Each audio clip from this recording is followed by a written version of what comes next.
ഡൽഹിയിലും ഇന്ന് പ്രതിഷേധമുണ്ടായി. ഇന്നലെ 300-ലധികം എംപിമാരെ അണിനിരത്തിക്കൊണ്ട് ഈ പറയുന്ന വോട്ട് ചോരി ആരോപണത്തിലെ പ്രതിഷേധത്തിന് പിന്നാലെ ഇന്ന് പാർലമെന്റിനകത്തും പുറത്തുമാണ് പ്രതിഷേധമുണ്ടായത്.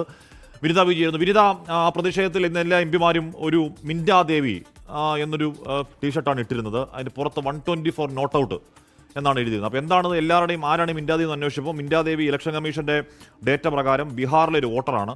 വോട്ടർക്ക് വയസ്സ് 124 വയസ്സാണ്. 124 വയസ്സുള്ള മിന്റാദേവിയുടെ കന്നി വോട്ടുമാണ്. അപ്പോൾ എന്ന് പറഞ്ഞാൽ എല്ലാ അർത്ഥത്തിലും ഈ പറഞ്ഞ അസംബന്ധങ്ങൾ എല്ലാ അർത്ഥത്തിലും ടീഷർട്ടിൽ കൂടെ ആണെങ്കിൽ അടക്കം പുറത്തേക്ക് വിടുക എന്നുള്ള ഒരു സ്ട്രാറ്റജി പ്രതിപക്ഷം സ്വീകരിക്കുകയാണല്ലേ വിനിത?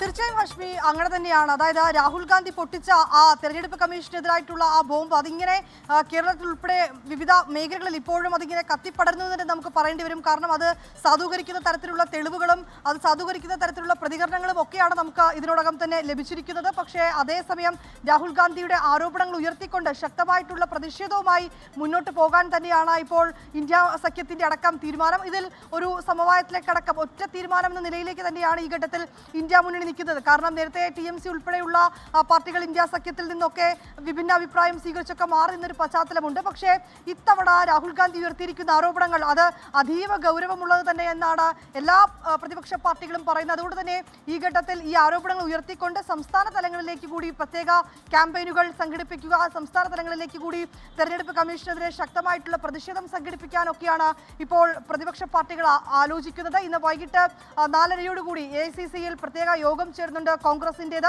ഈ സംസ്ഥാന തലങ്ങളിൽ പ്രത്യേക ക്യാമ്പയിനുകളടക്കം സംഘടിപ്പിക്കുന്ന കാര്യങ്ങളായിരിക്കും യോഗത്തിൽ ചർച്ചയാവുന്നത്. ജനറൽ സെക്രട്ടറിമാർ, അതത് സംസ്ഥാനത്തിന്റെ ചുമതലയുള്ള നേതാക്കളൊക്കെ ഈ യോഗത്തിൽ പങ്കെടുക്കുമെന്നാണ് അറിയാൻ കഴിയുന്നത്. ഒപ്പം തന്നെ ഈ മാസം 17-ന് ബീഹാറിൽ രാഹുൽ ഗാന്ധിയുടെ നേതൃത്വത്തിൽ പ്രത്യേകമായിട്ടൊരു യാത്ര സംഘടിപ്പിച്ചിരിക്കുകയാണ്. നമ്മൾ ഈ ജോഡോ യാത്ര പോലെ ഒരു ഈ വോട്ടർ പട്ടിക ക്രമക്കേടിനെതിരെയും ഒപ്പം തന്നെ ബീഹാറിലെ ഈ വോട്ടർ പട്ടിക പരിഷ്കരണത്തിനെതിരെയും ഒക്കെ അദ്ദേഹം നടത്തുന്ന ഒരു യാത്രയാണിത്. ഇത് മല്ലികാർജ്ജുൻ ഖാർഗെ ഒപ്പം തന്നെ മറ്റ് പ്രതിപക്ഷ നേതാക്കളൊക്കെ തന്നെ ഈ യാത്രയുടെ ഭാഗമാകുമെന്നാണ് കോൺഗ്രസ് അറിയിച്ചിരിക്കുന്നത്. 2 ആഴ്ച ബീഹാറിൽ രാഹുൽ ഗാന്ധിയുടെ നേതൃത്വത്തിൽ ഈ യാത്ര നീണ്ടു നിൽക്കുമെന്നാണ് പറയുന്നത്. 30ഓളം ജില്ലകളിൽ യാത്ര തുടരും. ഇതിൽ തേജസ്വി യാദവ് അടക്കം പങ്കെടുക്കുമെന്നും അറിയാൻ കഴിയുന്നുണ്ട്. ഒരുപക്ഷെ പ്രിയങ്ക ഗാന്ധിയും രാഹുൽ ഗാന്ധിയുടെ ഈ വോട്ടർമാരുടെ വോട്ടവകാശത്തെ സംരക്ഷിക്കുന്നതിനായിട്ടുള്ള ഈ യാത്രയുടെ ഭാഗമാകുമെന്ന് തന്നെയാണ് നമുക്ക് മനസ്സിലാക്കാൻ കഴിയുന്നത്. വരും ദിവസങ്ങളിലേക്കടക്കം പാർലമെന്റിനകത്തും പുറത്തുമൊക്കെ അതിശക്തമായിട്ടുള്ളൊരു പ്രതിഷേധം ഇക്കാര്യത്തിൽ കോൺഗ്രസിന്റെ ഭാഗത്തുനിന്നുണ്ടാകും.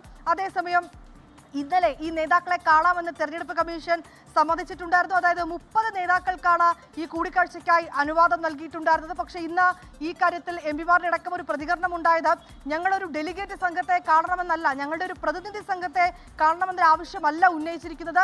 എല്ലാ എംപിമാരെയും കാണാൻ തയ്യാറാകണം തെരഞ്ഞെടുപ്പ് കമ്മീഷൻ എന്നുള്ളത് തന്നെയാണ്. പക്ഷേ BJPയെ സംബന്ധിച്ചിടത്തോളം അവർ ഈ ആരോപണങ്ങളൊക്കെ തന്നെ പാടെ തള്ളുകയാണ്. ഇന്ന് BJP MP ജഗദാംബിക പാലിന്റെ ഒക്കെ ഒരു പ്രതികരണം ഈ ഘട്ടത്തിൽ വന്നിട്ടുണ്ടായിരുന്നത് കോൺഗ്രസ് പരാജയപ്പെടുന്ന ഇടങ്ങളിൽ മാത്രമാണ് ഇത്തരത്തിലേക്കുള്ള ആരോപണങ്ങൾ ഉന്നയിക്കുന്നത്.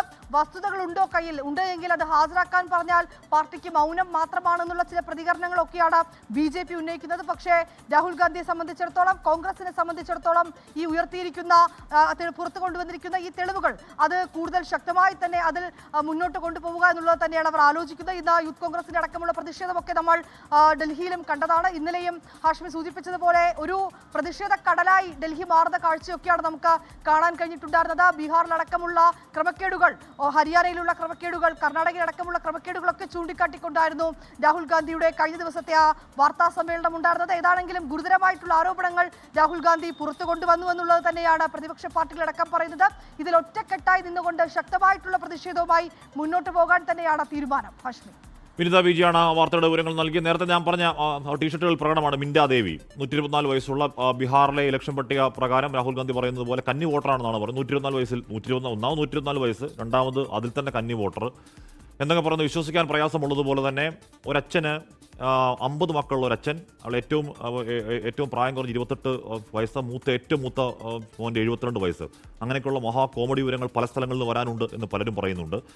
എന്തായാലും ഇപ്പോൾ വന്ന വിവരങ്ങൾ ഒന്നുമല്ല, പുറത്തു വരാനിരിക്കുന്ന വിവരങ്ങൾ വെച്ച് ഇപ്പോൾ വരുന്ന വിവരങ്ങളൊന്നുമല്ല. അത് ടിപ്പ് ഓഫ് ദ ഐസ്ബർഗ് മാത്രമേ ഉള്ളൂ. വിശദമായ പരിശോധനയിൽ ഈ പറഞ്ഞ സംസ്ഥാനങ്ങളിലൊക്കെ മഹാ തമാശകൾ, മഹാ അസംബന്ധങ്ങൾ പുറത്തേക്ക് വരും എന്നതാണ് അറിയാനും കഴിയുന്നത്. എന്തായാലും EC ഇതുവരെ 7-ാം തീയതിയാണ് രാഹുൽ ഗാന്ധിയുടെ വാർത്താ സമ്മേളനം. ശകുണ്ട്രയുടെ കാര്യത്തിലൊക്കെ എന്തോ ഈ പറഞ്ഞ രാഹുൽ ഗാന്ധിക്ക് നോട്ടീസ് അയച്ചതല്ലാതെ ഇലക്ഷൻ കമ്മീഷൻ ഫുൾ പ്രൂഫായ ഈ പറയുന്ന ഒന്നുമില്ല എന്നൊരു വാക്ക് പറഞ്ഞിട്ടില്ലെന്ന് മാത്രമല്ല കാര്യമായ വിശദീകരണം നൽകിയിട്ടുമില്ല.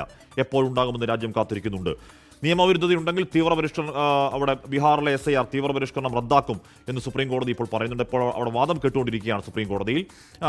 അതിനിടെ ആധാർ ഇലക്ഷൻ കമ്മീഷന്റെ വാദം സുപ്രീം കോടതി അംഗീകരിക്കുന്നു എന്ന് തോന്നുന്നു പരാമർശങ്ങൾ വെച്ച് നോക്കിയാൽ. ആധാർ കാർഡ് നമ്മളൊക്കെ വളരെ പവിത്രമായി കാണുന്ന ആധാർ കാർഡ് അവിടെ അംഗീകരിക്കുന്നില്ല. നമ്മളൊക്കെ വളരെ പവിത്രമായി കാണുന്ന പവിത്രം ഇൻ ദ സെൻസ് നമ്മുടെയൊക്കെ പ്രധാനപ്പെട്ട ആധാർ രേഖയെ നമ്മൾക്ക് ഇലക്ഷൻ വോട്ടർ ID അവിടെ അംഗീകരിക്കുന്നില്ല. പണ്ട് മുതലേ നമ്മുടെ ആധാർ രേഖയെ കാണുന്ന റേഷൻ കാർഡ് അവിടെ അംഗീകരിക്കുന്നില്ല. അവിടെ അംഗീകരിക്കുന്ന വേറെ എന്തൊക്കെയോ രേഖകളാണ്. തിരിച്ചു വരാം. അപ്പോൾ നമ്മളിൽ പോയി കഷ്ടപ്പെട്ട് അതിൻ്റെ പ്രാധാന്യം കണക്കിലെടുത്ത് ആധാർ നമ്മുടെ ജീവരേഖ എന്നൊക്കെയുള്ള പ്രഖ്യാപനം കണക്കിലെടുത്ത് നമ്മൾ പോയി ആധാർ എടുത്ത് എന്തിനാ